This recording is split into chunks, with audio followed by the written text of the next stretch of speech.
oras ng break. Nasa hardin ng kanilang paaralan ang 12 taong gulang na batang babae na si Yani. Tahimik na nag-iisa sa isang sulok, pinagmamasdan ang mga bulaklak. Subalit hindi nagtagal, lumapit ang isang grupo ng mga kaklase niya at nangunguna rito si Mateo. Ang batang laging tila may hinahanap na dahilan upang siya ay kutyain. Tignan niyo yan, parang lagi na lang tahimik si Yani. Baka naman aswang talaga yan, kaya walang kaibigan. Hindi ako aswang, Mateo. Gusto ko mapag-isa, kaya wala kayong pakialam. Aba, marunong palang magsalita si Yani. Akala ko pag tuluyan ka nagalit, lalabas sa mga pangil mo. Wala akong kailangan na patunayan sa inyo. Ano, takot ka ba sa mga tao kaya tahimik ka na lang palagi? Baka natatakot kang lumabas ang tunay mong anyo. Hindi mo alam ang sinasabi mo kaya layuan niyo ako. Gusto ko mag-isa. Ano nga ba ang alam mo? Pustahan tayo, hindi ka naman talaga tao eh. Sige nga, patunayan mo nga na hindi ka aswang. Sinabi ko na, wala akong kailangan na patunayan. Ano, baka natatakot ka lang lumaban. Kaya ka walang kaibigan kasi lagi kang tahimik na parang may tinatago eh. Mas mabuti pang walang kaibigan kaysa may kaibigan gaya mo. Hulo, nagalit na si Yani oh. Baka sumigaw na yan ng malakas gaya ng isang ibon. Mateo, tigilan mo na ako. Ayoko ngang tumigil. Bakit? Baka kapag tuluyan ka na kasing nagalit, maging tunay kang aswang, ha? Sige nga, magpakita ka ng pangil. Ayoko may masamang mangyari. Kaya bago ka magsalita ng kung ano-ano, isipin mo muna. Narinig niyo yun? Parang nananakot si Yani. Baka naman may balak tong gawin sa atin, mga tol. Baka oras na para matakot kayo. Pero hindi sa akin, kundi sa sarili niyong asal. Walang magtatanggol sa'yo. Wala ka na ngang kaibigan, wala ka rin mga magulang. Kawawang bata. Hindi mo alam ang buhay ko, Mateo. Wala kang karapatang sabihin yan. Bakit? Totoo naman ah. Kawawa ka nga, Yani. Lagi kang nag-iisa. Walang magtatanggol. Kung aswang ka talaga, siguro matagal ka nang pinabayaan ng mga magulang mo dahil wala kang kwenta. Huwag mong idadamay ang mga magulang ko sa kalokohan mo. Oo, ayan. Galit na galit. Ano, tatakutin mo kami? Hindi naman talaga totoo na aswang ka, di ba? Takot ka lang lumaban. Mas pipiliin ko pang mapag-isa kaysa sumama sa mga taong katulad mo. Kung sa tingin mo, wala akong kakampi, baka mali ka. Aba, may banta pa? Sino naman ang kakampi sa'yo, ha? Wala ka ngang kaibigan eh. Sige nga, ipakita mo nga kung anong kaya mo kung aswang ka talaga, Yani. Darating ang panahon. Makikita mo kung sino talaga ang may dahilan para matakot. Huy! Saan ka pupunta? Huy! Umuwi ng bahay si Yani. Saktong wala silang klase dahil absent ang guro nila. Pagdating ng bahay, kinumusta si Yani ng Lolo Dennis at Lola Betty niya. Si Lolo Dennis at Lola Betty ang nag-alaga kay Yani nang mamatay ang mga magulang nito. Nagpanggap siyang okay siya dahil ayaw niyang mag-alala ang lolo at lola niya. Magandang hapon po, Lola, Lolo. Kumusta kayo rito? Mano po? Okay lang kami, Apo. Ikaw, kumusta ka? Okay naman po. Alam niyo ba, perfect ako sa math kanina. Ang galing-galing talaga ng apo ko. Walang kupas ang kagalingan. Sakto lang naman po, Lolo. Tsaka mana sa'yo to. Congrats sa'yo, Apo, ha. Ipagpatuloy mo pa. Siyempre naman, apo. Mana ka talaga sa amin ng lola mo. Pero hindi lang sa galing, ha. Pati sa bait. Salamat po, Lolo. Kaya nga po, ayokong bigyan kayo ng problema. Basta po, para sa inyo, gagawin ko ang lahat ng makakaya ko. Naku, Apo, Basta't mahal na mahal ka namin ng lolo mo. Huwag kang mag-alala sa amin. Kami dapat ang nag-aalala sa'yo. Sabihin mo lang kung may problema ka, ha, Apo? Opo, Lola. Promise po, okay lang talaga ako. Ayoko kayong pag-alalahanin. Kaya nga po, pagdating sa school, ginagawa ko ang best ko para mapasaya kayo. Salamat, Apo. Alam naming mahirap din para sa'yo. Pero tandaan mo, nandito kami ng lola mo palagi. Kahit ano pang mangyari, hindi ka namin pababayaan. Salamat po, Lolo, Lola. Sobrang mahal na mahal ko rin po kayo. Araw ng Sabado, sumama si Yani sa lolo at lola niya sa bukid. Tumulong siya sa pag-aani ng mga aanihin. Habang nasa gulayan sila, seryoso silang nag-uusap. Hindi ka na lang sana sumama, Apo. Ginawa mo na lang sana yung mga assignment mo. Okay lang po, Lola. Hindi naman masyadong mahirap ang mga assignments ko. Uuwi lang tayo ng maaga, ha? Para makapagsagot ka sa mga assignment mo. Okay lang, Lolo. Linggo pa naman bukas. Lola, may tanong ako. Ano yun, Apo? Bakit may mga taong mapanghusga? Tsaka, hindi ba sila masaya sa buhay nila? Kaya maninira at mga api na lang sila? Ay, naku, Apo. Bakit mo ba naitanong yan? Wala lang, sagutin mo na lang po. Alam mo, Apo, may mga taong mas pinipiling sakta ng iba kasi may mga bagay din silang hindi kayang harapin sa sarili nila. Minsan, yung pagiging mapanghusga nila paraan para itago ang sarili nilang takot at insecurities. Tama ang lolo mo, Yani. Minsan kasi, hindi lahat ng tao ay masaya sa buhay nila. Yung ibang tao, mas pinipili nilang manira dahil hindi nila makita ang kagandahan sa sarili nilang buhay. Kaya pala, Lola. Kasi minsan talaga, hindi ko maintindihan kung bakit kailangan nilang maging ganun. Apo, basta tandaan mo, kahit ano pa ang sabihin o gawin ng iba, huwag mong hayaang baguhin nila ang pagiging ikaw. Ipagpatuloy mo lang ang pagiging mabuti at huwag mong pababayaan ang sarili mo dahil lang sa kanila. Tsaka Yani, tandaan mo na ang tunay na lakas ay hindi laging sa pagsagot o paghihiganti. Minsan, ang pagiging tahimik at pag-intindi ang mas matapang na bagay na pwede mong gawin. Salamat po, Lolo, Lola. Ang swerte ko po talaga na kayong nandito para sa akin. Hindi ko po alam kung anong gagawin ko kung wala kayo. Apo, maswerte rin kami dahil ikaw ang apo namin. Mahal na mahal ka namin, tatandaan mo yan.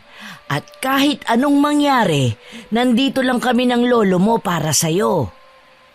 Tama ang lola mo. Basta't magtiwala ka sa sarili mo, Apo. At huwag kang magpapaapekto sa sinasabi ng iba. Sa dulo, yung mabuting puso mo ang mahalaga. Saka Apo, ipapaalala ko lang sa'yo ha, na kapag may mang-aapi sa'yo, pigilan mo ang sarili mo. Bakit po? Kasi maaring ikamatay mo kapag nalaman ng ibang tao ang sikreto mo. Yung pagiging aswang po? Oo. Kaya importante, Apo, na matutunan mong kontrolin ang sarili mo. Hindi mo kailangang patunayan ng kahit ano sa mga nananakit sa'yo. Oo, Yani. Mas mabuti na ang maging maingat. Minsan, mas ligtas na magpanggap kaysa ipakita ang tunay na anyo mo, lalo na't hindi lahat ng tao ay makakaintindi. Pero Lola, Lolo, hindi ba unfair na kailangan kong itago kung sino talaga ako? Mahihirapan kang ipaliwanag, Apo. Kung minsan, hindi lang takot, kundi galit ang mararamdaman ng mga tao kapag nalaman nila. Mahabang panahon na ang lumipas, Apo. Pero ang takot ng mga tao sa mga aswang ay hindi nagbabago. Kaya mas maigi na ikaw na lang ang magsakripisyo para sa kaligtasan mo at ng pamilya natin. Naiintindihan ko po. Pero mahirap din po. Parang hindi ko masabi ang lahat ng nararamdaman ko. Apo, nandito kami ng lolo mo para makinig sa'yo. Kahit kailan, hindi ka nag-iisa. Lahat ng hirap at sakit na nararamdaman mo, pwede mong ibahagi sa amin. At tandaan mo, Yani, sa loob ng pamilya, ikaw ang totoo. Sa labas, kailangan mo magpanggap. Pero dito sa atin, ikaw ay ikaw. Walang ibang kailangang itago. Salamat po, Lolo Lola. Sa inyo lang po ako nakakaramdam ng tunay na pagmamahal at pagtanggap. Basta, uulit-ulitin ko, Yani. Mahal na mahal ka namin. At kahit ano pa ang anyo mo, ikaw pa rin ang aming apo. Oo, Yani, huwag mong kakalimutan. Kasama mo kami sa lahat ng laban mo. Araw ng Lunes, pumasok na naman sa eskwela si Yani. Tinutokso na naman siya ni Mateo at ng mga kaklase niya. Magandang umaga, Aswang! Tigilan mo ako, Mateo. Huwag mo sirain ang araw ko. Uy, nagagalit si Yani. Sinabing huwag mong sirain ang araw ko. Huwag ka nagalit. Pwede bang ayusin mo na lang ang sarili mo? Huwag mo akong pakialaman. Bakit? May tinatago ka bang sikreto? Kaya ka ba laging mag-isa? Baka naman may lumabas na pangil sa galit mo. Anong pangil na pinagsasabi mo? Ano bang problema mo? Wala ka na bang ibang magawa kundi asarin ako? Kasi naman ang weird mo eh. Parang wala kang kaibigan. Baka naman talaga nakakatakot ka kaya walang gustong lumapit sa'yo. Kung wala akong kaibigan, problema ko na yon. Hindi kita inaano, Mateo. Kaya sana, tigilan mo na ako. Hala, defensive si Yani oh. Siguro nga may tinatago kang hindi namin alam. Wala akong tinatago. Siguro, mas mabuting wag mong husgahan ng mga tao nang hindi mo sila kilala ng lubos. Aba, ang tapang mo ah. Baka sa isang araw, bigla ka nalang maglaho at bumalik bilang aswang. Kung isa nga akong aswang, talagang magbabalik ako para asarin ka. Takot ka lang aminin. Sige na, umamin ka na. Umayos ka, pwede. Huwag mong gamitin ang takot ng iba para lang makaramdam ka ng kapangyarihan. Ouch! Ang lalim ng sinabi mo, Yani. Baka naman ikaw lang ang natatakot sa sarili mo. Ang totoo, hindi ako natatakot sa sarili ko. Mas natatakot ako sa mga kagaya mong hindi marunong rumespeto. Naku, ang drama mo naman. Pero sige, titigilan kita. Kung kaya ko. Sa labis na lungkot ni Yani, pumunta siya sa isang taniman ng mga gulay na may maliit na kubo. Tahimik at walang tao. Sa kanyang pagmumuni-muni, hindi niya napigilang magpalit ng anyo dahil sa galit sa mga nambubuli sa kanya. Naging aswang siya. Ang tawag sa kanilang lahi ay kwagbag na may kakayahang magpabilis ng lipad at galaw. May nakakatakot na huni, matatalim na tuka at naglalagas ang mga balahibo. Pinilit niyang pigilan ang kanyang sarili dahil sa tuwing nagpapalit siya ng anyo ay hirap na hirap siya, uhaw sa dugo at laman. Sa gitna ng tahimik na kagubatan, unti-unting nagiging matindi ang uhaw ni Yani. Hindi na niya napigilan ang sarili. Lumapit siya sa walang malay na baboy ramo. Pinagmamasdan ang bawat galaw nito habang nagpapalit ang anyo niya. Ang kanyang mga matay nagliliyab sa gutom at ang mga balahibo niya ay naglalagas habang naging mas malaki at mas matindi ang kanyang anyo bilang isang kwagbag. Habang binubuksan ng matatalim niyang tuka, ramdam niya ang kakaibang lakas na bumabalot sa kanya. Pero kasabay nito ang bigat ng pag-alam sa kanyang kapalaran bilang aswang. Hindi niya gustong maging ganito, Ngunit sa bawat paglapa niya sa laman ng baboy ramo, tila nawawala ang kanyang takot at bumabalik ang kanyang lakas. Matapos ang ilang saglit, nagbalik siya sa kubo, taglay ang pakiramdam ng kasiyahan at pagkabusog. Tahimik siyang nagbalik sa kanyang anyo bilang tao. Si Yani. Tumitig sa kanyang mga kamay at napabuntong hininga. Mabilis siyang umuwi sa bahay nila. Nadatnan niyang nasa kusina ang lola niya. Pagkapasok pa lang ni Yani sa kusina ay bigla siyang bumagsak. Hinang-hina sa sarili. Lola? Apo, ano nangyari sa'yo? Dennis, tawagin mo si Rose. Mainit si Yani. Oo, pupuntahan ko na. Apo, bakit ba? Anong nangyari sa'yo? Sumama na naman ang loob mo kaya nanghihina ka. Saka mainit ka. Manang Betty, ano na namang nangyari kay Yani? Eto, hawakan mo. Mainit siya eh. Oo nga, may lagnat siya. Pakikuha na lang ng mga gamot. Eto, dapuan mo na siya ng tuwalya na may suka. Apo, gagamutin ka na. Hindi na siya makasalita. Ano nangyari sa kanya? Ganyan kapag nilalagnat yan, hindi na magsasalita. Hinang-hina ang katawan niya. Yani, apo, kaya mo bang sumagot? Anong nararamdaman mo? Hindi ko alam, Lola. Parang ang sakit ng ulo ko at mga bulong ng mga bata. Baka dahil sa mga nangyari sa school mo. Sige, kailangan mo muna magpahinga. Yani, ano bang nangyari sa'yo? Kung may problema ka, sabihin mo lang. Sabi nila, aswang ako. Huwag mo silang pakinggan, apo. Mga bata lang yan na hindi nakakaintindi. Lahat tayo may kanya-kanyang kwento at hindi mo kailangan mag-alala. Tama si Lola. Baka naiinggit sila sa'yo dahil sa iyong mga talento. Magaling ka, Yani. Huwag mo silang bigyang halaga. Ngayon kumalma ka. Dadalhin kita sa doktor bukas kung hindi ka gagaling. Pero dapat matulog ka na ngayon. Okay ba, apo? Okay, Lola. Rose, pakibantayan si Yani. Kung hindi siya bumuti, baka kailangan nating iwanan ng bahay mamaya. Oo, Manong Dennis. Gagawin ko ang lahat para maalagaan siya. Huwag ka mag-alala. Alagaan mo ang sarili mo, apo. Hindi ka nag-iisa. Nandito kami para sa'yo. Salamat po, Lola. Mangarap pa akong... Sige, magpahinga ka na. Magdadasal kami na gumaling ka agad. Good night, apo. Mahal ka namin.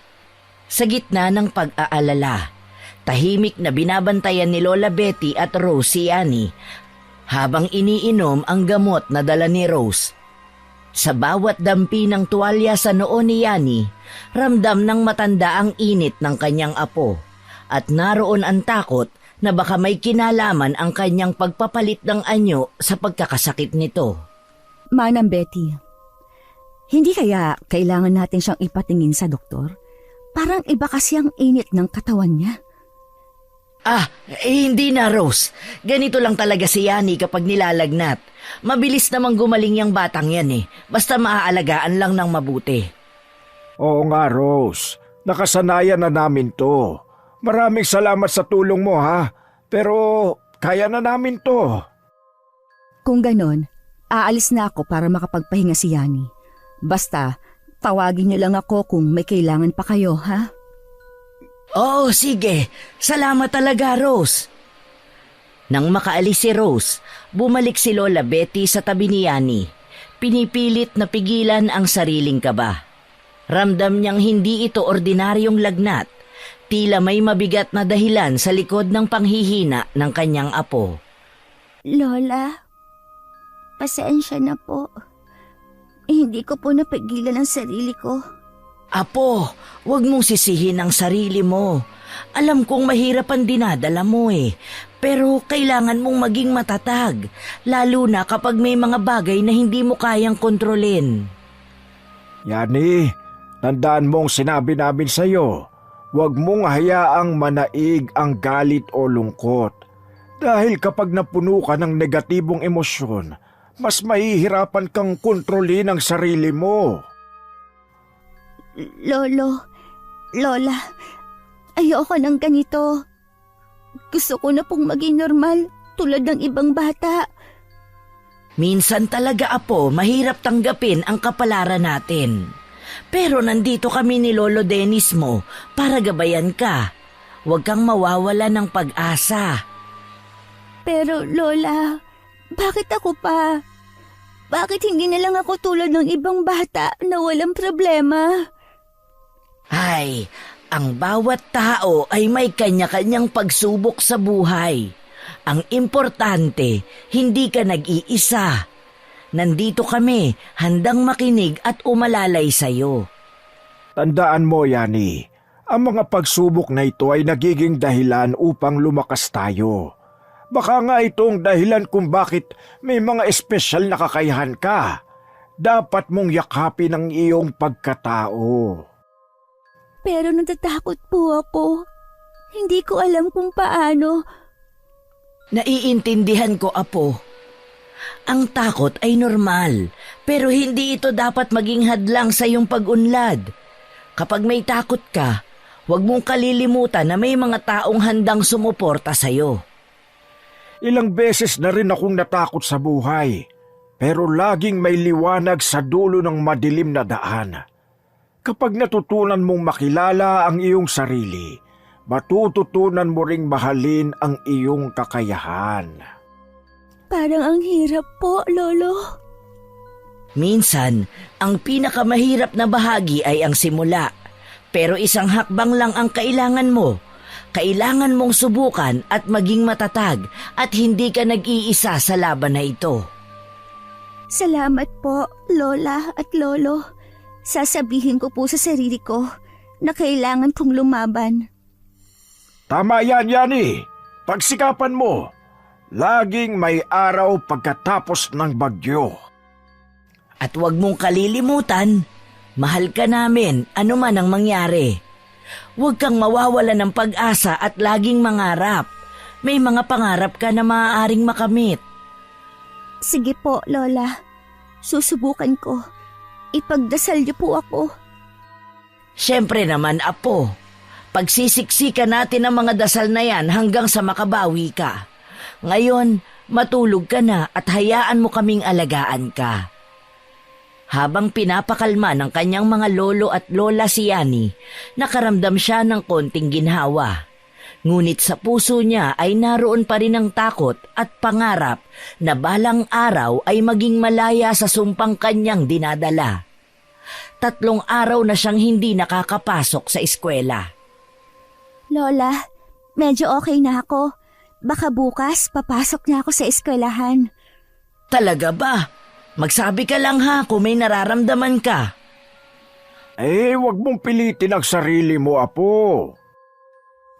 Opo, Lola. Huwag po kayong mag-alala. Parang ang tagal ko nang hindi nakapasok. Baka kung ano nang na-miss ko.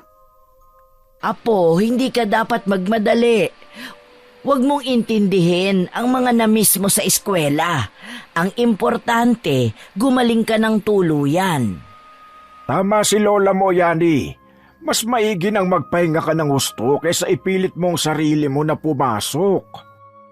Pero Lolo, baka kasi sabihin ng mga kaklase ko na nag-absent ako dahil natatakot ako sa mga panunukso nila. Apo, kung sakaling bumalik ka na sa eskwela at tinukso ka na naman nila, tandaan mo lang ang mga itinuturo namin sa'yo.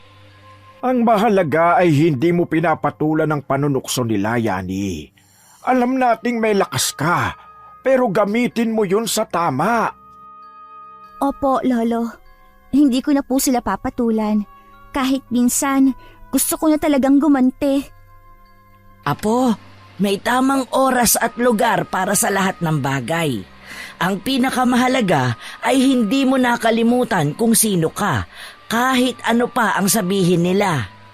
At tandaan mo, Yani, nandito kami at hindi ka nag-iisa. Kapag may problema ka, lumapit ka sa amin. Maraming salamat, Lola, Lolo. Hindi ko po alam kung ano ang gagawin ko kung wala kayo. Ay naku apo, huwag kang mag-alala.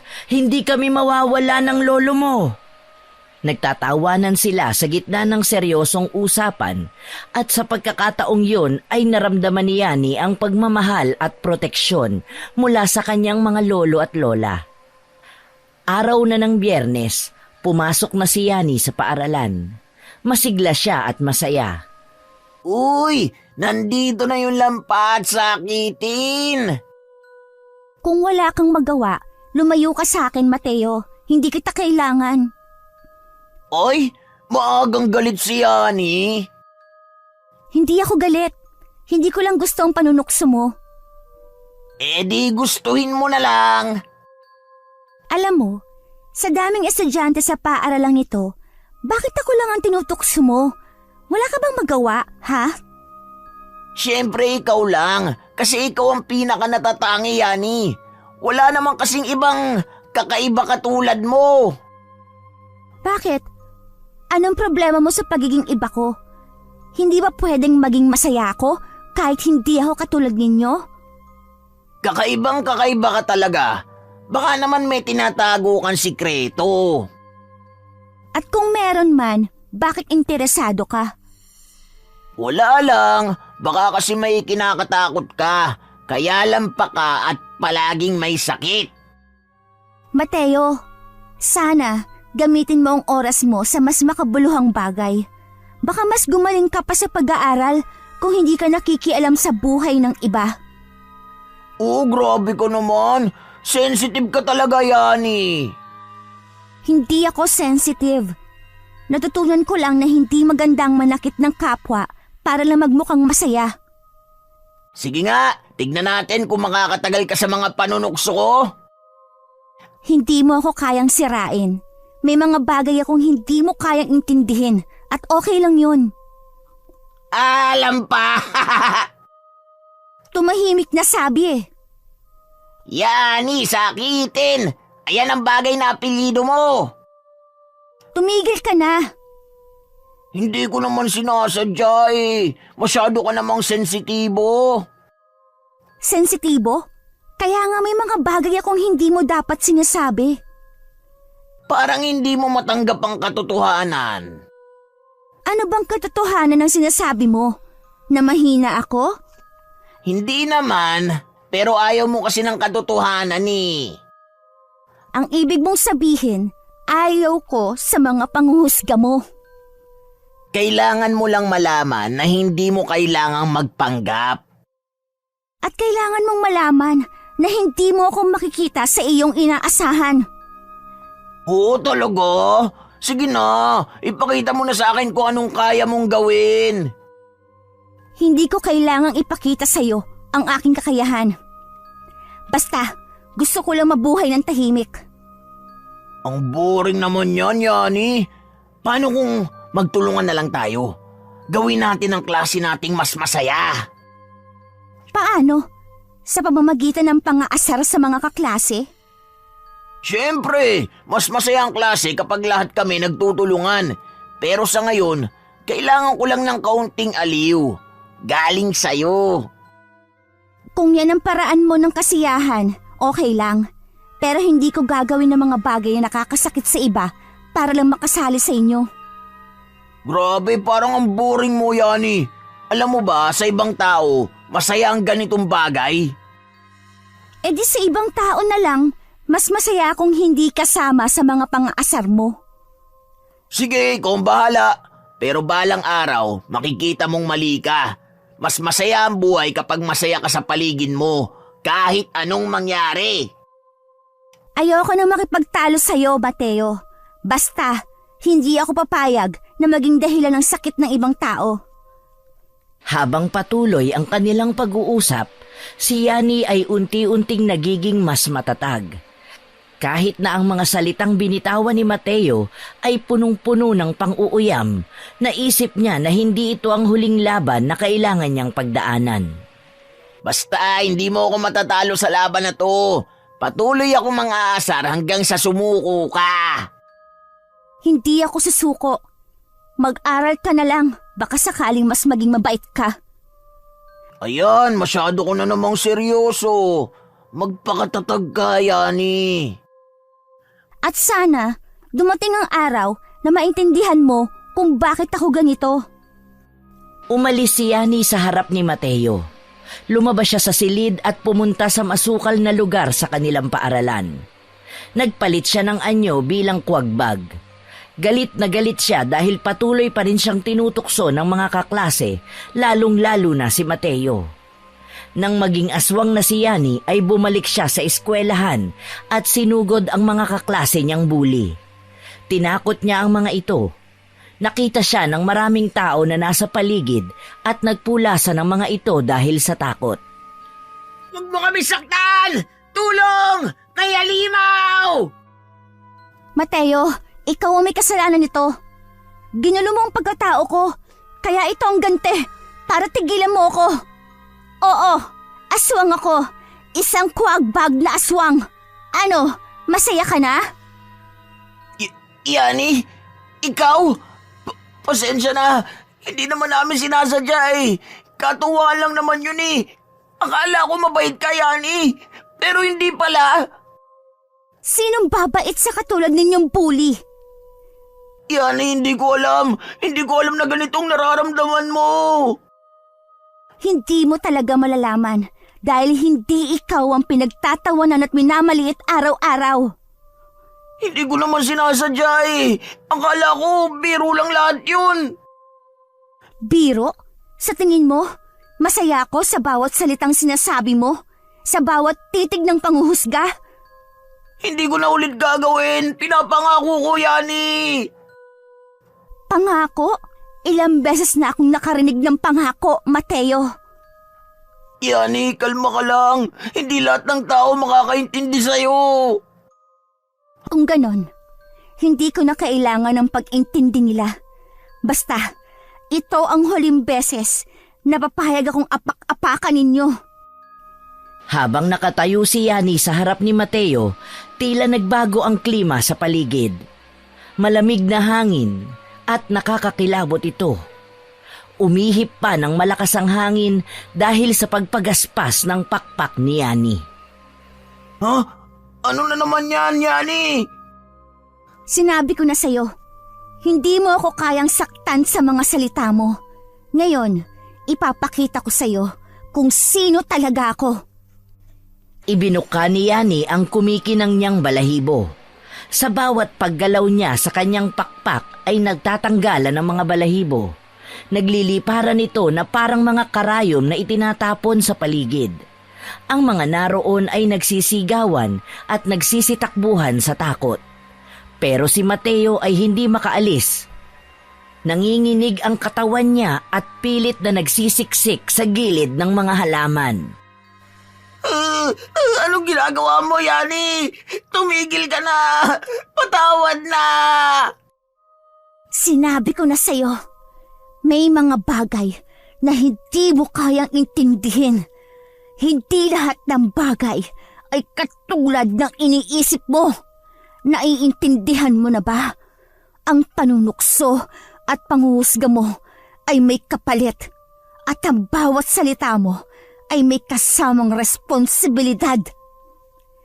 Sige na, Yani. Patawarin mo na ako.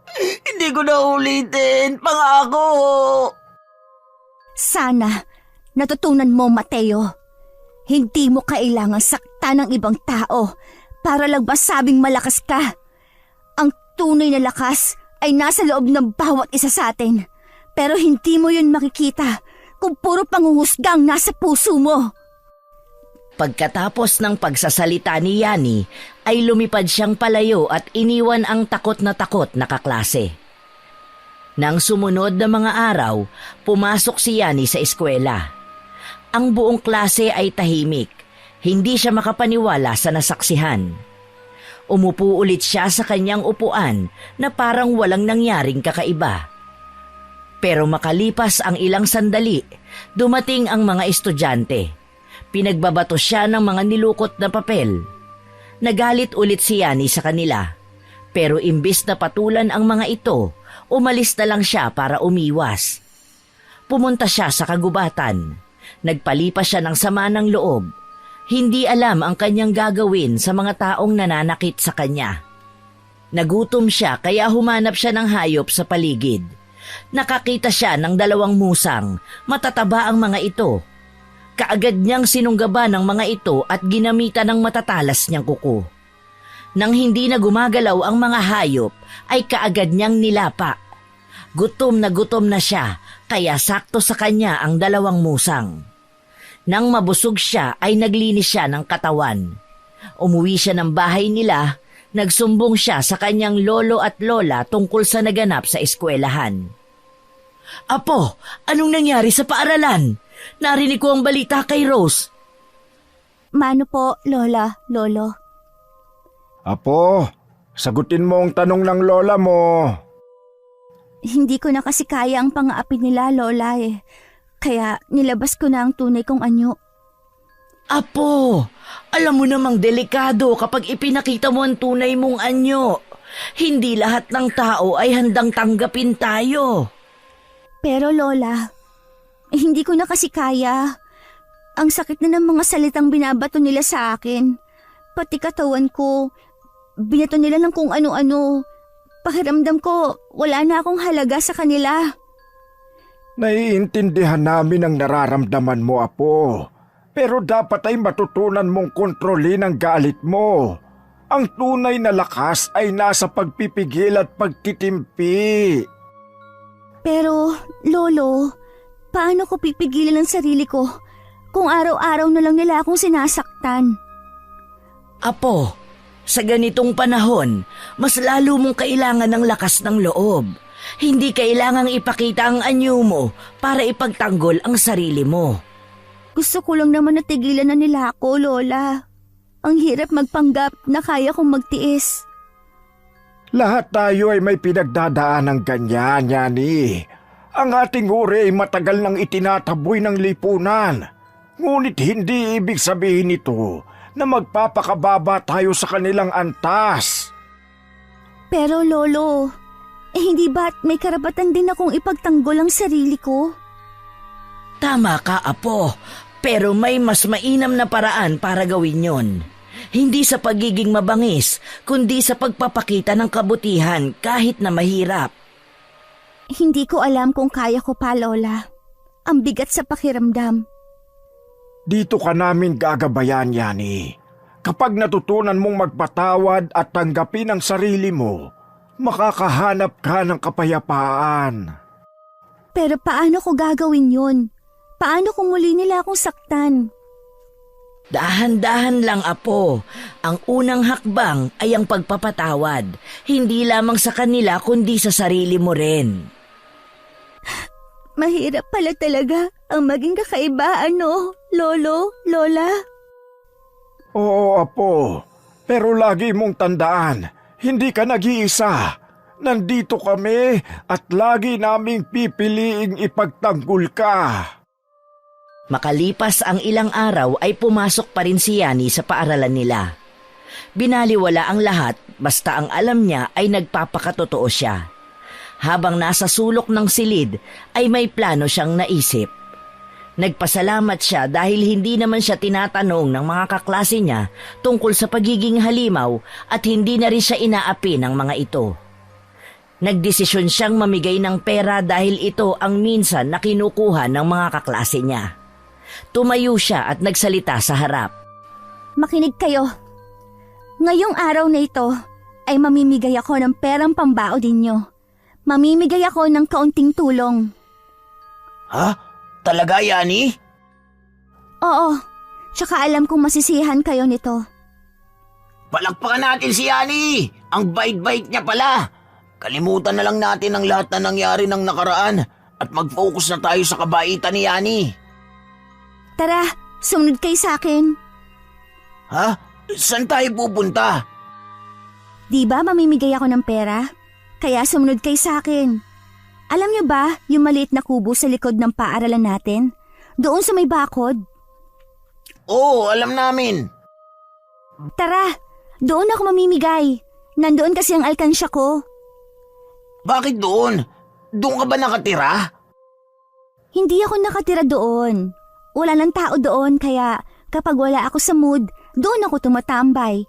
Doon ko ibinaon ang alkansya ko kasi alam kong walang kukuha nun doon. Ganun ba? Sige na nga. Tara na! Lakad tayo ng mabilis para makarating tayo kagad. Aba, excited ka yata magbigay ng pera, Yani. Bakit naman hindi? Alam kong matutuwa kayo.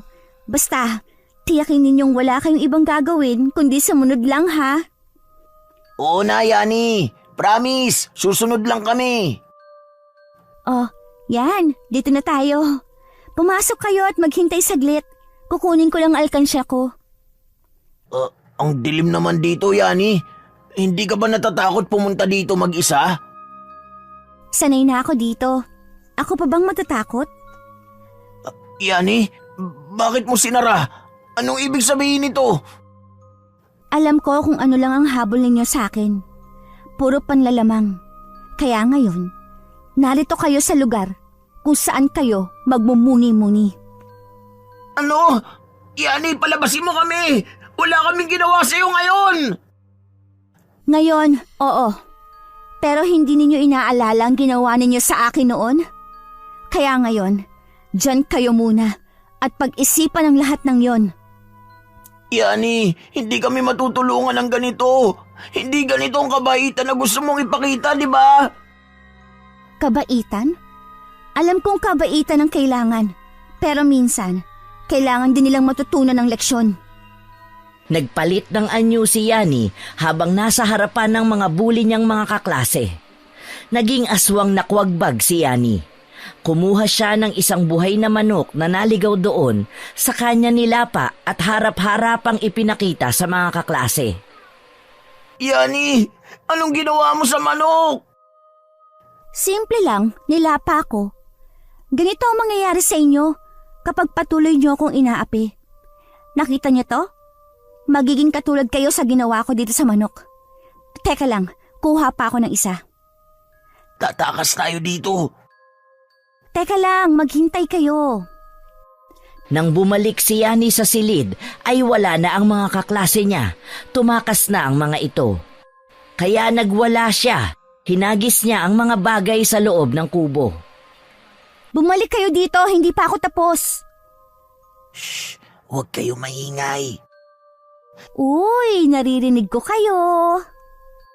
Humuni si Yani kaya dali-daling tumakbo ang mga kaklase niya. Takot na takot kay Yani. Isa na rito si Mateo na nagkandara pa dahil sa labis na takot. Uy, Mateo, halika rito. Yani, tumigil ka na. Promise, hindi na kita apin. Promise? Ilang beses mo na bang sinabi yan? Yani, hindi mo na kailangan gawin to. Hayaan mo na lang kaming umalis. Bakit? Dahil ba akong tinutokso nyo? Hindi ko ba karapat-dapat na ipagtanggol ang sarili ko? Oo, karapat-dapat ka. Pero hindi mo naman kailangan ganyanin ang lahat ng tao. Ilang beses ko nang sinubukan ng kabaitan. Pero ano nangyari? Puro pang-aapi. Tingin mo, ang simpleng sorry, sapat na para kalimutan ang lahat? Yani, sinasabi ko lang na wag mo nang isipin ang mga yun. Magsimula tayo ulit. Gusto ko talagang ayusin ang lahat. Magsimula ulit? Kayo ang mga taong nagpasakit sa akin. Paano ko ito magagawa? Alam ko mahirap ang sitwasyon natin. Pero sa tingin ko, kung susubukan mong bigyan ng pagkakataon ng sarili mong kalimutan ang nakaraan, makikita mong may ibang tao na handang tumulong sa'yo. At paano kung hindi mo matupad ang pangako mo? Paulit-ulit lang itong mangyayari. Magtiwala ka sa akin, Yani. Iba na ako. Hindi ko na kaya masaktan ka ulit. Sige, pero kailangan mong patunayan yan. Isang pagkakamali at wala ng pagkakataon. Sige, gagawin kong lahat. Ipapakita ko sa'yo na nagbago na ako. Hindi na kita aapihin. Sige, Pero isang pagkakamali mo lang. Okay, challenge accepted! Ayos. Pero tandaan mo, hindi madaling kalimutan ng mga sugat. Yun ang dahilan kung bakit kailangan natin ng isa't isa. Kaya anong plano natin mula dito? Magkakaroon tayo ng bagong simula. Pero dapat mong ipakita sa akin ang iyong tunay na hangarin. Nang makabalik ang ibang kaklase ni Yani sa silid-aralan, ay ipinagkalat ng mga ito na halimaw si Yani dahil nakita nila itong lumapa ng hayop. Kalat na kalat sa buong lugar ang pagiging halimaw ni Yani. Imbis na magbagong simula na siya ay mas lalo siyang pinagalit. Naniwala ang mga ibang estudyante kaya mas lalong marami ang nagalit kay Yani. Dali-daling umuwi si Yani sa bahay nila. Dapat na malaman ng lolo at lola niya ang nangyari. Bumili muna ng papel si Yani dahil may mga assignment siya na aasikasuhin, pero laking gulat niya na maraming tao sa bahay nila. Sinugod ang lola at lolo niya ng mga taong galit na galit. Sa galit ni Yani sa mga ito, kaagad siyang nagpalit ng anyo bilang kuwagbag. Mabilis siyang lumipad patungo sa bahay nila. Nang paparating siya sa bahay ay humuni siya ng nakakabingi. Agad na lumingon ang mga tao sa kanya. Kailangan niyang iligtas ang lolo at lola niya. Nagpakitang gilas siya. Nilabas niya ang lahat ng kakayahan niya. Huwag niyong saktan ang lolo at lola ko! Ako ang saktan niyo! Huwag niyong subukan na saktan ang lola at lola ko! Makikita niyo talaga! Isa ka pa, Aling Rose! Ikaw ang may pakanalong lahat ng ito! Ipinagkalat mo sa kanila! Dapat lang, kasi mga halimaw kayo! Kung halimaw kami, ano ka? Isa ka sa mga dahilan kung bakit kami naging ganito! Ikaw ang tunay na halimaw, Yani! Paano mo kami nagagawang takutin? Hindi ko gustong takutin kayo, pero sinaktan niyo ako at ang mga mahal ko. Ngayon, walang makakasakit sa kanila. Yani, kumalma ka. Hindi ito makakabuti sa'yo. Gusto ko lang silang iligtas. Alam ko pero kailangan natin silang kausapin ng mahinahon. Wala akong intensyon na saktan ng mga lolo at lola mo, Yani. Pero natatakot kami sa'yo. Natatakot kayo sa akin? Bakit? Dahil sa kung ano ako? Oo, kasi iba ka. Nakita namin kung paano mo sinaktan ng iba. At anong ginawa ninyo sa akin? Ano nangyari sa akin dahil sa mga sinabi nyo? Inaapi? Sinaktan?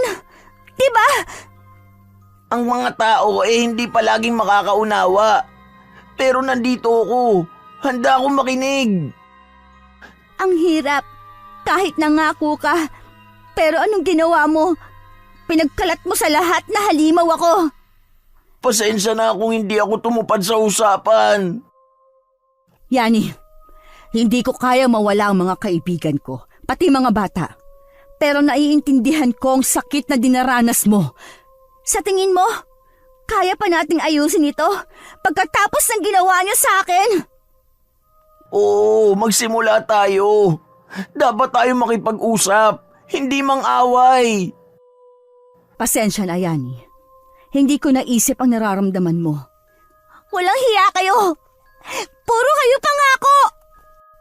Nagsitakbuhan ang mga tao, takot na takot. Agad na nag-anyong tao si Yani. Nilapitan niya agad ang lolo at lola niya. Apo, okay ka lang ba? Opo, Lola. Kayo ho ba, Lolo? Okay lang kami ng lola mo, Apo. Salamat at niligtas mo kami. Salamat, Lolo. Gusto ko sanang ipagtanggol kayo, pero natatakot ako sa mga tao. Hindi mo kailangang mag-alala, Apo. Ipinakita mo kung gaano ka katatag.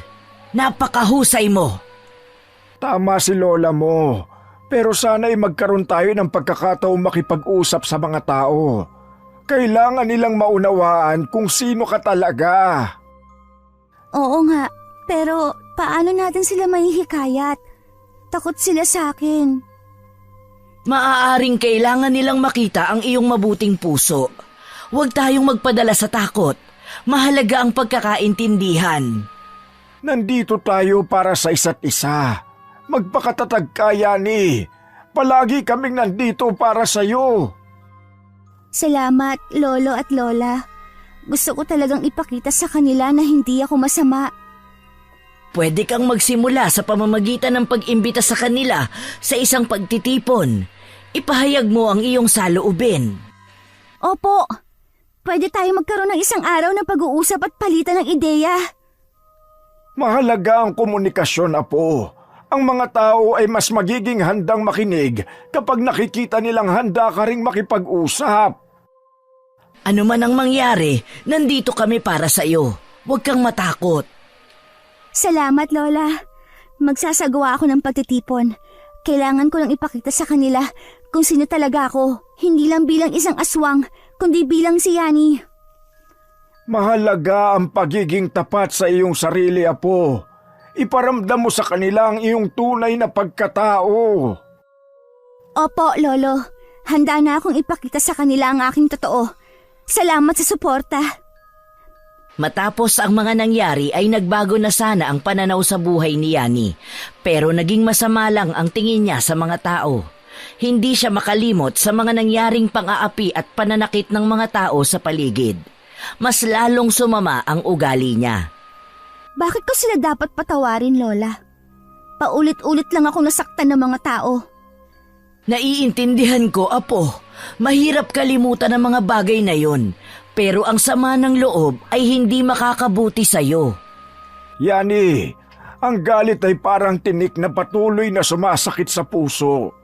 Kung hindi mo ito ilalabas, ikaw ang masasaktan. Pero paano kung hindi ko na mapakita sa kanila ang totoo? Parang gusto ko na lang magalit sa lahat. Ang galit ay isang natural na damdamin. Pero huwag mong hayaan ito ang magdikta sa iyong pagkatao. Pwede mo itong gamitin upang maging mas matatag. Oo, Yani. Maaaring makilala mo ang iyong sarili sa pamamagitan ng mga pagsubok. Ang mahalaga, ang iyong reaksyon sa mga ito. Pero nagbigay na ako ng pagkakataon sa kanila. At ginulo lang nila ako. Wala silang pakialam sa nararamdaman ko. Hindi lahat ay katulad ng mga bully, Yani. May mga tao ring handang makinig at umintindi. Huwag mo silang ikategorya batay sa ilang masamang karanasan. Tumingin ka sa mga tao sa paligid mo. Hanapin ang mga may mabuting puso. At huwag isara ang iyong sarili sa mga pagkakataong pwede kang makahanap ng tunay na kaibigan. Kailangan kong subukan, pero ang hirap. Oo, mahirap, pero hindi imposibleng bumangon mula sa mga sugat. Alalahanin mo na hindi ka nag-iisa. Kasama mo kami palagi at handa kaming tumulong sa iyo. Sige, susubukan ko pong buksan ang sarili ko sa ibang tao. Pero hindi ako magpapadala sa mga masamang tao. Yan ang tamang pananaw, Yani. Ang pagsubok ay bahagi ng buhay. At lagi tayong nandito para kay Yani. Sa apo natin. Gabi na ay hindi pa tulog si Yani. Tulog ang mga tao. Naglibot siya sa paligid hanggang sa nanlapa siya ng mga nakasalubong niyang hayop tulad ng mga aso. Sari-saring hayop ang nilapa niya. Nasisiyahan siya sa kanyang ginawa kaya pinagpatuloy niya ito. Kinabukasan, pumasok siya sa eskwela. Tahimik sa loob ng silid dahil siya palang ang tao, pero nagulat siyang pumasok ang grupo ng mga bully. May dala itong papel. Binato siya. Takot ang mga bully kay Yani pero patuloy pa rin ang kanilang pang-aapi. Nagsisigawan ang mga kasama ni Mateo. Yani, lampas, sakitin, maputla, halimaw! Tumigil kayo, mga walang hiya! Hindi kami titigil! Halimaw ka! Halimaw! Tama na, ano bang kasalanan ko sa inyo? Kasalanan mo? Kasalanan mong nandito ka na pinapaligiran mo kami ng kamalasan dahil halimaw ka! Hindi ako halimaw. Isa akong tao katulad ninyo. Tao? Kung tao ka, bakit ganyan ang itsura mo? Tsaka yung pinapakita mo? Bakit hindi ka namin gusto? Bakit? Kailan ba kita ginusto? Kung ganito lang din pala ang pagtingin ninyo sa akin. Kasi Yani, hindi ka dapat nandito. Lahat ng nandito ay ayaw sa'yo. Masaya ka ba, Mateo? Masaya ka bang saktan ako? Bakit ka lumalapit? Natatakot ka ba? Kung sa tingin mo, natatakot ako sa inyo, nagkakamali ka. Kung halimaw nga ako tulad ng sinasabi ninyo, anong gagawin ninyo? Ipakikita namin sa lahat na halimaw ka nga. Ay, oo nga pala, alam na ng lahat. Sige, ipakita mo ulit sa kanila. Pero tandaan mo ito, Mateo. Ang bawat galit na itinatanim mo sa akin, babalik din sa'yo. Mga kaibigan, tara na! Lumabas na tayo dito! Ako ang lalabas. Naglakad palabas ng silid si Yani. Tahimik ngunit puno ng galit at hinanakit sa puso. Alam niyang kailangan niyang maging matatag para sa sarili niya. Pero nagdesisyon siyang dumaan sa mapanganib na labanan. Bumalik siya sa silid-aralan. Sa kanyang paghuni ay dinala niya ang mga bully sa abandonadong bahay. Pinaglaruan niya ang mga ito. Tama na, Yani! Anong tama? Nung sinabi kong tama ng pang-aapi niyo sa akin, nakinig ba kayo? Yani, patawarin mo na kami. Hindi na namin ulitin, promise. Ilang beses ko na bang narinig yan sa'yo? Pero paulit-ulit mo pa rin ako inaapi. Hindi ko alam, Yani. Nagsisisi na ako. Nagsisisi ka lang dahil natatakot ka ngayon. Hindi dahil totoong pagsisisi mo. Alam mo bang wala na akong pakialam sa mga pangako mo? Yani, parang awa mo na. Hindi ko sinasadya. Hindi sinasadya. Sa bawat salita mong mapanlait, sa bawat pang-aaping ginawa mo sa akin, hindi mo sinasadya. Yani, patawarin mo na kami. Natuto na kami. Hindi ko na maibabalik ang mga araw na pinahirapan niyo ako. At kahit ilang beses kayong magmakaawa, hindi ibig sabihin na makakalimutan kong lahat ng sakit na dinulot niyo sa akin. Hindi na kami mga api, Yani. Pangako. Wala na akong pakialam sa mga pangako mo, Mateo. Naglakad palayo si Yani. Iniwan ang mga bully sa abandonadong bahay. Ngayon, dala niya ang sakit at galit. Ngunit mas alam niya nang hindi siya papayag na muling apihin ng kahit na sino. Sa kanyang paglalakad ay hindi niya inaasahang makakasalubong niya ang kanyang Lolo Dennis at Lola Betty.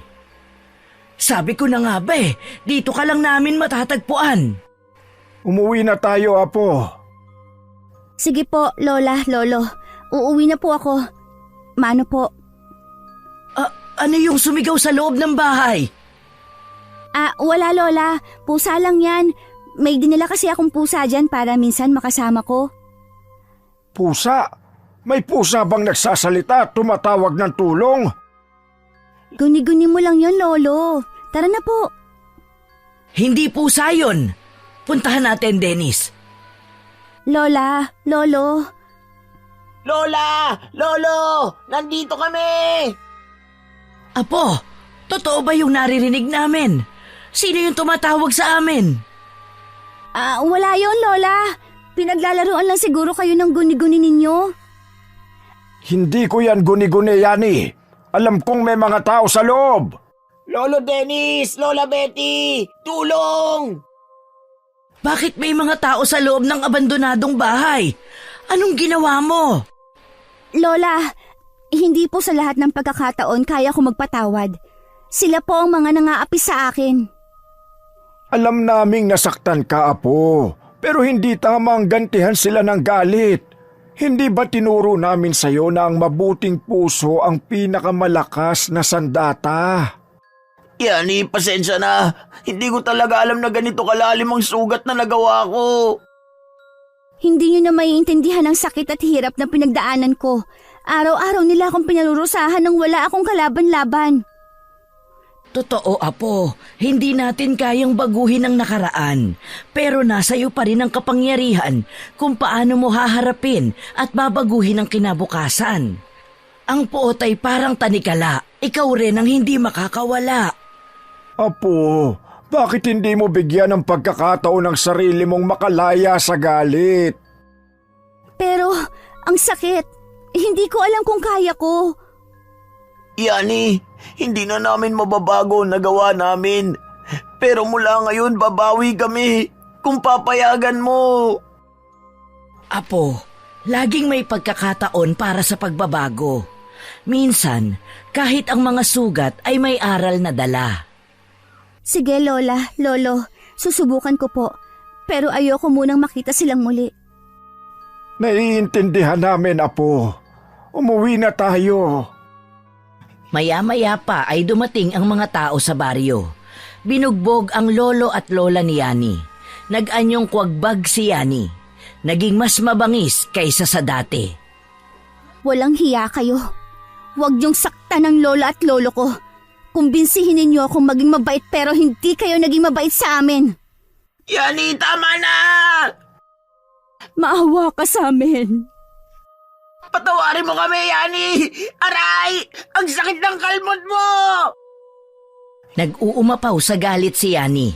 Tumitig siya ng malalim kay Mateo at Rose habang hinahaplos ang sugat ng kanyang mga lolo at lola. Maawa? Kailan ba kayo naawa sa amin? Tuwing pinapahirapan niyo ko, wala kayong awa. Bakit ngayon? Hinihiling niyo ito. Yani, hindi namin alam na ganito kalalim ang galit mo. Yani, mali kami. Nagkamali kami. Hindi namin naisip na aabot sa ganito. Ngayon niyo lang napagtanto? Ngayon lang, dahil kayo na nasasaktan? Hindi niyo naranasan ang takot at sakit na naranasan ko araw-araw. Apo, tama na. Hayaan mo na sila. Hindi natin kailangang bumaba sa kanilang antas. Pero Lola, hindi ko kaya magpatawad ng ganong kadali. Gusto ko silang makaramdam ng sakit na tulad ng dinanas ko. Apo, ang tunay na lakas ay hindi nasa paghihiganti. Nasa pagpapalaya sa galit. Alam namin na walang kapatawaran ang ginawa namin, Yani. Pero sana, bigyan mo kami ng pagkakataon na magbago. Paano ako makasisiguro na totoong sinasabi ninyo? Yani, kung mabibigyan mo kami ng isa pang pagkakataon, gagawin namin ang lahat para makabawi. Huwag niyong kalimutan ang araw na to. Dahil sa uuliting saktan ninyo ko, hindi na ako magdadalawang isip. Nang makalayo na sila Yani kasama ang kanyang lolo at lola, naramdaman niyang hindi pa rin tuluyang natatapos ang galit at paghihiganti sa kanyang puso. Alam niyang kahit nagpakumbaba ang mga tao, ang sugat sa kanyang puso ay nananatili. Apo, tama na ang galit. Kung ipagpapatuloy mo ang paghihiganti, hindi ka kailanman magiging maligaya. Pero, Lola, hindi ko sila mapapatawad sa mga ginawa nila. Lahat ng sakit at pang-aapi, hindi basta mawawala ang alaalang yun. Yani, may mga bagay na hindi natin kontrolado. Ngunit nasa atin kung paano tayo tutugon. Nakakayanan mo ang lahat ng ito dahil malakas ka, hindi dahil sa paghihiganti. Hindi man lubusang kumbinsido, nagpasya si Yani na magpahinga muna. Ngunit sa kanyang isip, alam niyang hindi siya magiging ganap na payapa hanggat hindi niya nasisiguro ang kaligtasan ng kanyang pamilya. Lumipas ang ilang araw, ngunit ang takot at galit ay nananatiling buhay sa kanyang puso. Kinabukasan, sa eskwelahan, napansin ni Yani na ang mga bully niyang kaklase na sina Mateo at ang grupo nito ay tila lumalayo at umiiwas sa kanya. Alam niya na hindi sa takot lamang nababago ang ugali ng tao. Hindi pa tayo dito nagtatapos. Kailangan ko ipakita sa kanila na hindi basta-basta ang isang tulad ko. Kung gusto nilang bumawi, kailangan nilang patunayan yon. Nang gabing yon, bumalik si Yani sa abandonadong bahay na dating kanilang pinagtagpuan. Alam niyang ang kanyang pagkatao at ang kanyang kapangyarihan ay nagbigay sa kanya ng lakas. Ngunit may bahagi sa kanya na naghahanap ng kapayapaan. Hindi nakaligtas kay Lolo Dennis at Lola Betty ang pagkawala ni Yani sa bahay ng gabing yon. Alam nila kung saan siya maaaring magpunta. Tahimik silang sumunod sa kanya. Bit-bit ang pag-asang mahipo ang puso ng kanilang apo na puno ng galit. Apo! Alam kong nandito ka.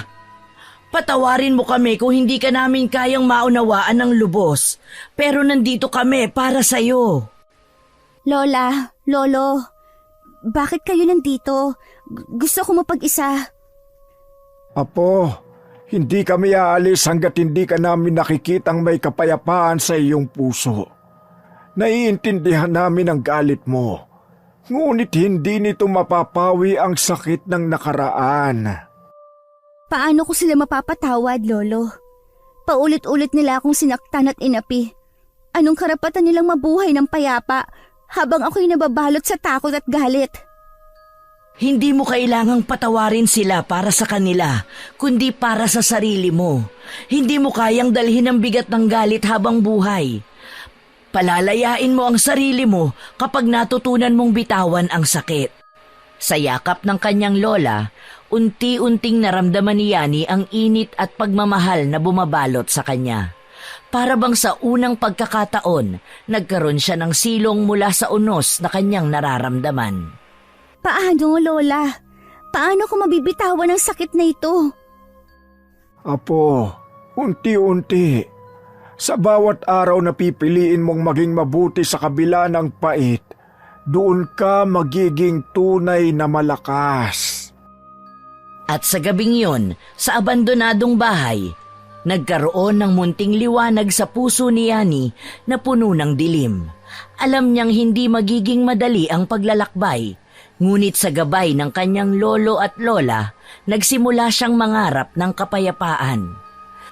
Nang makauwi sila, ay laking gulat nila na sinunog ang kanilang bahay. Sinunog ng mga tao at ng mga nang-aapi sa kanila. Mga buwisit. Yung bahay natin!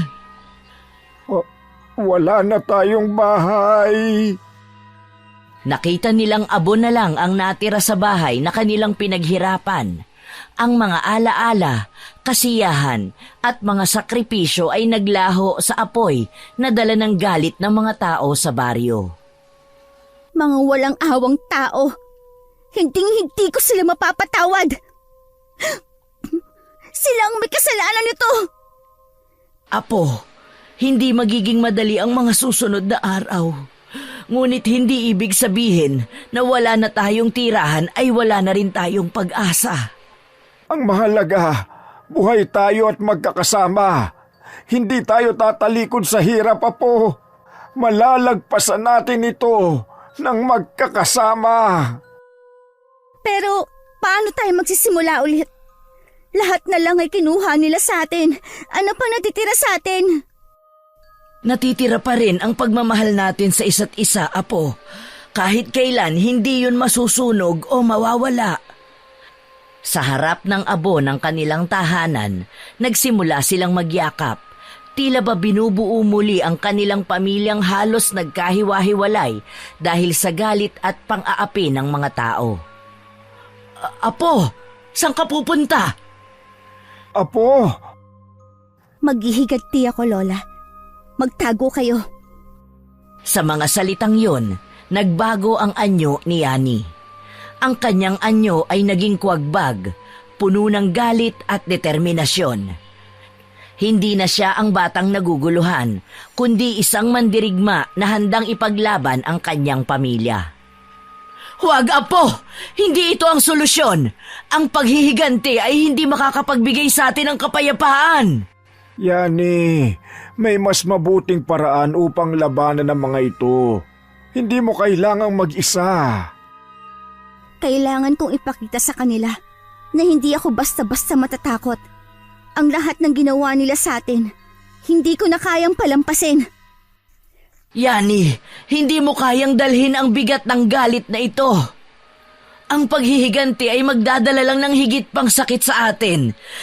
Isipin mo ang mga pinagdaraanan ng ating pamilya.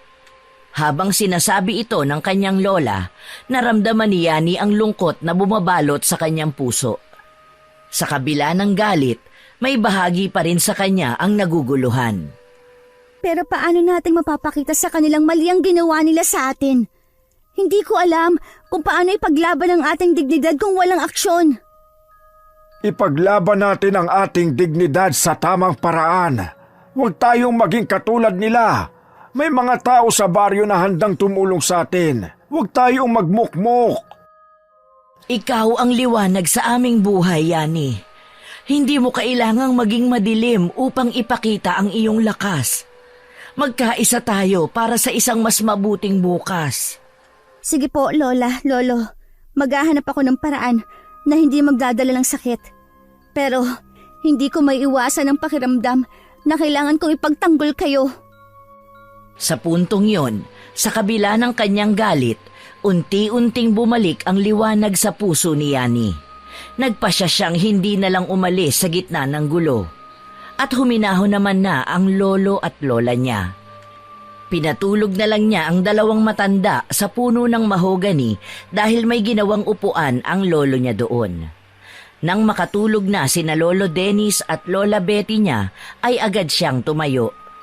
Umalis siya, naghanap ng mga hayop na lalapain. Sa puno ng mangga ay nakakita siya ng manok, sinunggaban niya agad ito. Kung ano-anong hayop ang natagpuan niya at nilapa niya. Tinipon niya ang kanyang lakas para makapaghiganti sa mga tao. Hindi niya pwedeng palampasin ang ginawa ng taong galit sa kanila sa bahay nila. Habang palakad-lakad siya sa daan, may napapansin siyang anino ng tao. Nagtago siya sa gilid ng kahoy kung saan ay madilim. Nang lumampas na ang tao sa punong pinagtataguan niya, ay nakilala niya ito. Si Mateo, ang palaging nang aapi sa kanya. Kumusta? Sino ka? Hulaan mo. Hindi ako nakikipagbiruan. Kumusta, Mateo? Ako ito, si Yani, ang palagi mong inaapi sa paaralan. Yani, ano gagawin mo sa akin? Simple lang. Lalapain kita tulad ng mga ginawa ko sa mga hayop. Yani, huwag mo akong saktan. Wala akong ginawa masama sa'yo. Hindi ba't ikaw ang nangaapi sa akin?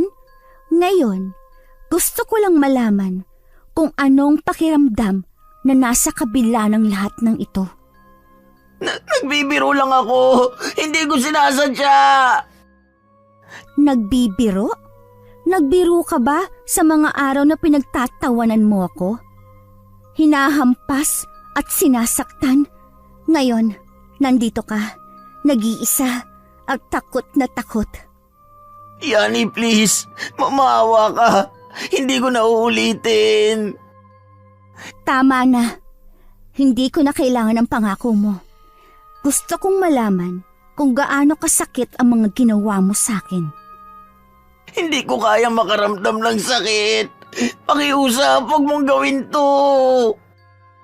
Hindi mo ba alam? Kayo ang nagdala sa akin ng sakit at takot. Pero ngayong nandito ka, natutunan kong maging matatag. Yani, wala akong karapatan na saktan ka. Sana'y patawarin mo ko. Hindi ako sigurado kung makakalimutan kong lahat, Mateo. Pero ang tunay na pagbabago ay nagsisimula sa loob. Kaya ngayon, tingnan mo kung anong pakiramdam ng mawala ng kapangyarihan. Paano ko may papakita sa'yo na nagbago na ako?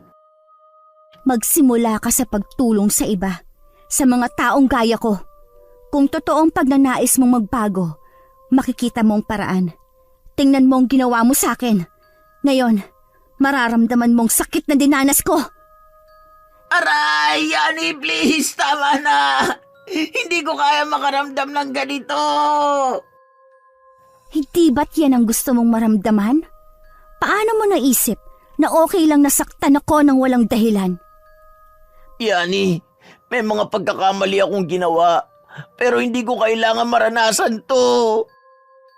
Paano mo nasabing hindi mo ito kailangan? Nag-enjoy ka nung pinagtatawanan mo ko, hindi ba? Oo, nagkamali ako, pero umalis na ako sa grupo. Wala na akong kasama. Nagbago na ako! Ang mga salita ay madali, Mateo.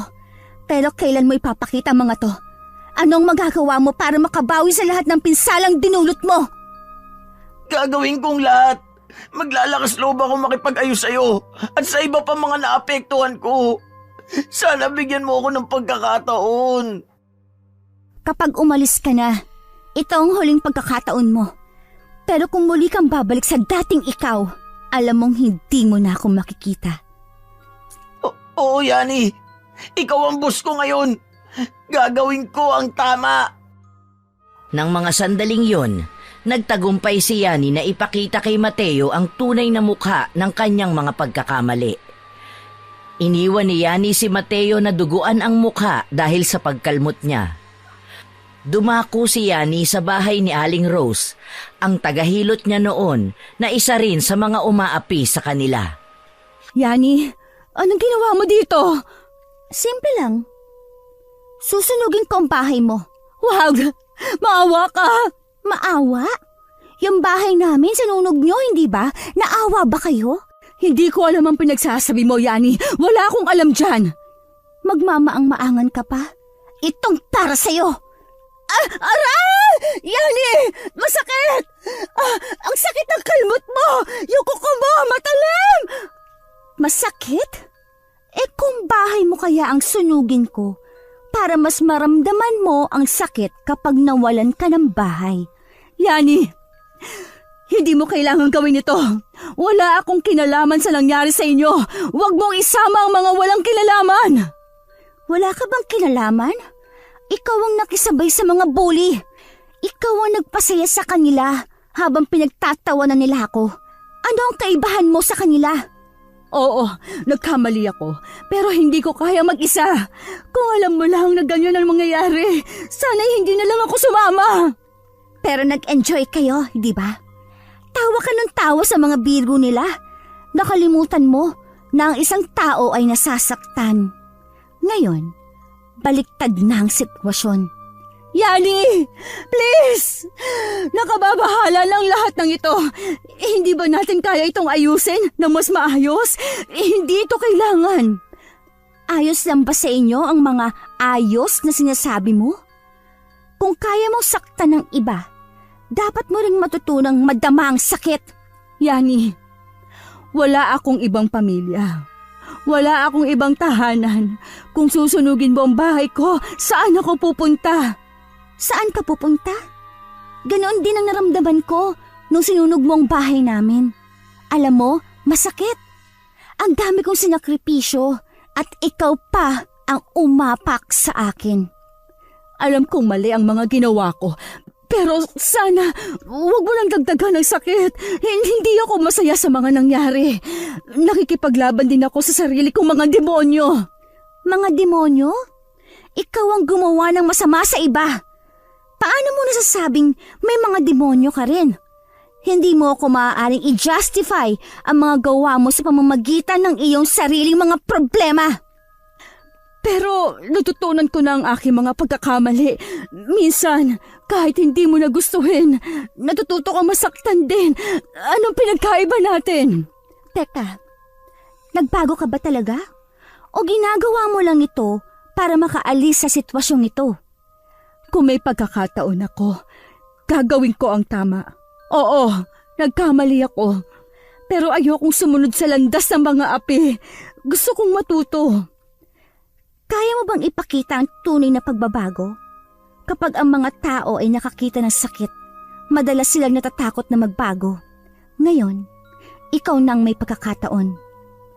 Kung hindi mo napapansin, tuloy lang ako sa dati kong buhay.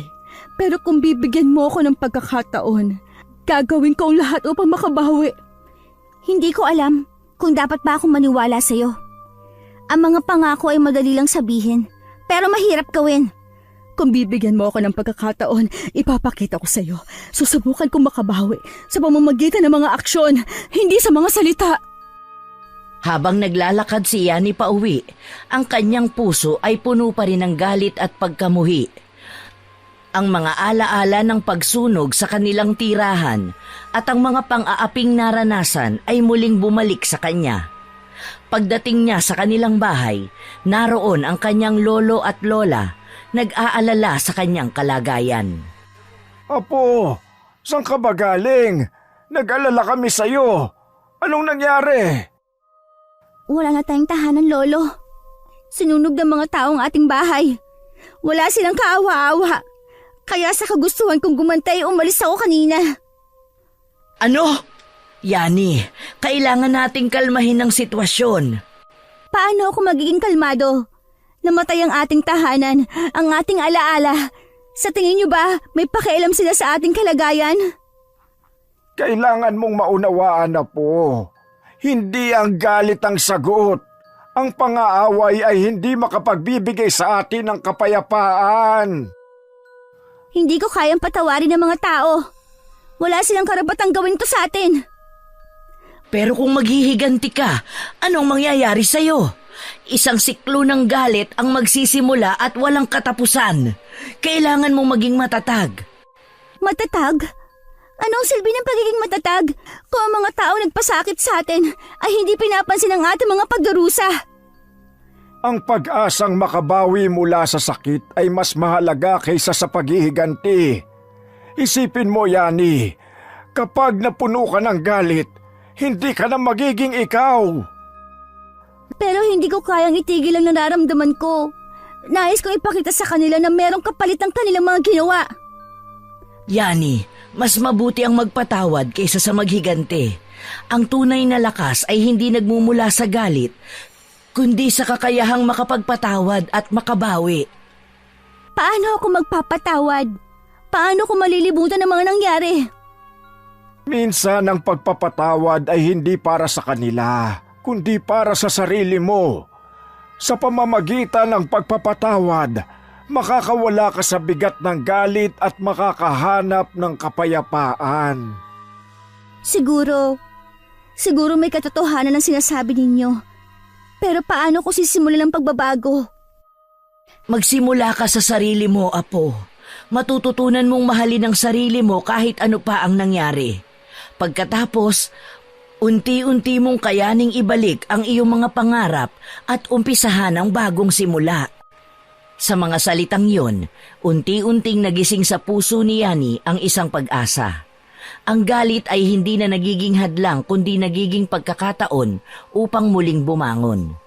Sa tulong ng kanyang lolo at lola, siya ay nagpasya na baguhin ang kanyang landas at piliin ang kapayapaan. Habang unti-unting bumabalik si Yani sa kanyang mga sensasyon, nakaramdam siya ng isang bagong pag-asa. Napagtanto niyang kinakailangan nilang maghanap ng bagong simula, malayo sa mga taong mapanakit sa kanila. Yani, mukhang oras na para tayo ay lumipat sa ibang lugar. Isang baryo kung saan makakahanap tayo ng kapayapaan at seguridad. Lolo, saan tayo pupunta? Wala tayong kakilala sa malayong baryo. Anong mangyayari sa atin doon? May mga tao ron na kilala ko. Matagal na tayong may mga kaibigan sa baryong yon. Alam ko na doon ay magiging mas masaya tayo. Pero paano kung hindi kami tanggapin? Paano kung may mangyaring masama muli? Huwag kang matakot, Apo. Ang buhay ay puno ng panganib. Ngunit kailangan natin itong harapin ng may tapang. Magsimula tayo sa bagong pahina. At anong gagawin natin kapag nandyan na tayo? May mga pagkakataon doon na maaari tayong magsimula muli. Makakahanap tayo ng bagong tahanan at makakakilala ng mga bagong tao. Magtatanim tayo ng mga gulay at prutas at matututo tayong mangisda sa tabi ng ilog. Gusto ko yun, Lola. Siguradong magiging masaya tayo magtatanim ng mga bagay na makakain. Oo, at ang mga bagong karanasan ang magiging sandata mo laban sa galit. Makakalimutan mo ang mga pang-aapi at makikita mo ang mga magagandang bagay sa paligid. Opo, nakikita ko na mga posibilidad. Nais kong simulan ng bagong buhay. Kaya maghanda na tayo, Apo. Uuwi tayo sa ating mga alaala, pero sa isang mas magandang bersyon ng ating sarili. Sa mga sumunod na araw, pinagsikapan nilang ipunin ang kanilang mga gamit. Ang pag-asa sa bagong simula ay unti-unting nagbigay liwanag sa kanilang mga mata. Sa huli, sila'y naglakbay patungo sa bagong baryo. Nagdala ng kanilang mga pangarap at iniwan ang mga alaala ng nakaraan na puno ng sakit at pagdurusa. Sigurado akong magiging mas mabuti ang lahat. Sa bagong baryo, kami ay magiging masaya. Oo, Yani. Ang pinakamahalaga ay ang ating pamilya at ang pagmamahal na dala natin. Magiging bagong simula ito para sa atin. Isang pagkakataon na muling umusbong at mangarap. At sa paglipas ng panahon, natutunan ni Yani na ang tunay na lakas ay hindi nagmumula sa pag-aaway, kundi sa kakayahang bumangon, magpatawad at lumikha ng mas magandang kinabukasan. Sa pagdating nila sa bagong baryo, natagpuan ni Yani ang isang tahimik at maaliwalas na komunidad. Ang mga tao ay masasaya at ang mga bahay ay puno ng ngiti at pag-asa. Ngunit sa likod ng kanyang ngiti, may takot pa ring bumabalot sa kanyang puso. Alam niya na hindi pa siya ligtas mula sa kanyang nakaraan. Yani, gusto kong makinig ka ng mabuti. Sa bagong simula na ito, mahalaga ang iyong seguridad. Opo, Lolo. Ano po ba ang dapat kong gawin? Kailangan mong itago ang iyong tunay na pagkatao. Ang iyong kapangyarihan bilang kuwagbag ay dapat manatiling lihim. Isinalin lamang ito sa iyo ng iyong ina bago siya pumanaw. At alam mong delikado ito. Pero paano kung may makaalam? Baka hindi ko maikubli ang lahat. Minsan ang mga hindi alam ay nagiging banta. Huwag mong hayaan na malaman ng iba ang tungkol sa iyong kakayahan. Kung malaman nila, baka magdulot ito ng takot at galit. At ang mga tao ay hindi alam kung paano ka tratuhin. Oo, Apo. Ang kuwagbag ay itinuturing na isang alamat, isang bagay na kinatatakutan ng maraming tao. Kailangan mong ipakita ang iyong sarili na isang normal na tao. Naintindihan ko po. Ngunit paano kung may mangyaring masama sa akin at hindi ko magagamit ang kapangyarihan ko? Huwag kang matakot, Yani. Kapag dumating ang oras na kinakailangan mong gamitin ang iyong kapangyarihan, makikita mo ang tamang pagkakataon. Ang pagiging matatag at mapagmatsyag ay susi. Isang pamilya tayo at sama-sama tayong lalaban. Ang iyong pagkatao ay isang bahagi ng ating lahi, ngunit hindi ito ang tinutukoy ng iba. Salamat po, Lola at Lolo. Pipilitin kong itago ito at maging normal.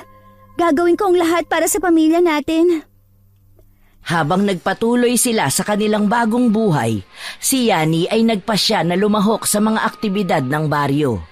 Nakilala niya ang mga bagong kaibigan at unti-unting nakalimutan ang mga pasakit ng kanyang nakaraan. Gayunpaman sa kanyang puso, alam niyang ang kanyang sikreto ay patuloy na nagbabantay. Tara, maglaro tayo! Ipakita natin sa kanila na kaya natin magsaya kahit na may mga pagsubok sa buhay.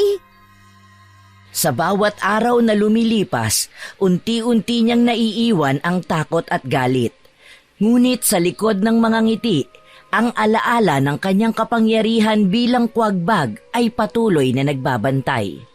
At sa kabila ng bagong simula, alam niyang ang kanyang pagkatao ay laging magiging bahagi ng kanyang kwento.